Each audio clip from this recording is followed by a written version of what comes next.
പരിശുദ്ധ പരമദിവ്യകാരുണ്യീശോയ്ക്ക് എന്നേരവും ആരാധനയും സ്തുതിയും പുകഴ്ചയും ഉണ്ടായിരിക്കട്ടെ. ഇന്ന് മാർച്ച് മാസം 14-ാം തീയതി നോമ്പുകാലത്തിലെ 2-ാം വെള്ളിയാഴ്ച. കർത്താവെ, അവിടുത്തെ പീഡാസഹനങ്ങളെ ധ്യാനിക്കാനും പ്രാർത്ഥനയിൽ കൂടുതൽ ശക്തി പ്രാപിക്കാനും ഈ ദിവസം ഞങ്ങൾക്ക് കാരണമായി മാറട്ടെ. ഇന്നത്തെ ഞങ്ങളുടെ പ്രവർത്തന മേഖലകളിലെല്ലാം അവിടുത്തെ സജീവമായ സാന്നിധ്യം ഞങ്ങൾക്ക് നൽകണമേ. മർക്കോസിൻ്റെ സുവിശേഷം 11-ാം അധ്യായം 30-ാം വചനം ഇന്ന് ധ്യാനിക്കാം.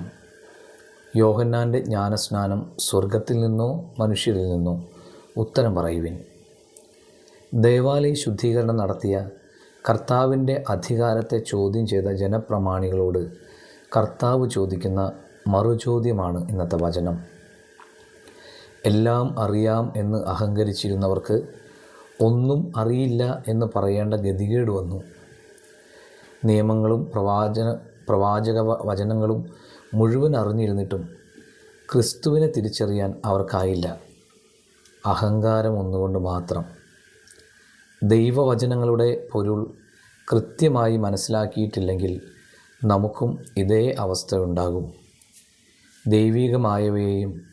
ദൈവികമായവരെയും വിമർശിച്ചും കുറ്റം പറഞ്ഞും നടക്കേണ്ടി വരും. ചെയ്യുന്നതെല്ലാം ശരിയാണെന്ന് തോന്നും, പക്ഷേ ഒടുവിൽ ആത്മാവ് നഷ്ടമാകും.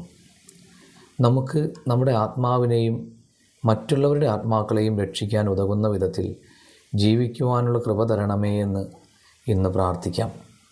എല്ലാവർക്കും നന്മ നിറഞ്ഞ നല്ലൊരു ദിവസം ആശംസിക്കുന്നു. നമ്മുടെ കർത്താവ് ഈശോ മിശിഹായുടെ കൃപയും പിതാവായ ദൈവത്തിൻ്റെ സ്നേഹവും പരിശുദ്ധാത്മാവിൻ്റെ സഹവാസവും നാം എല്ലാവരോടും കൂടെ ഉണ്ടായിരിക്കട്ടെ, എപ്പോഴും എന്നേക്കും. ആമേൻ.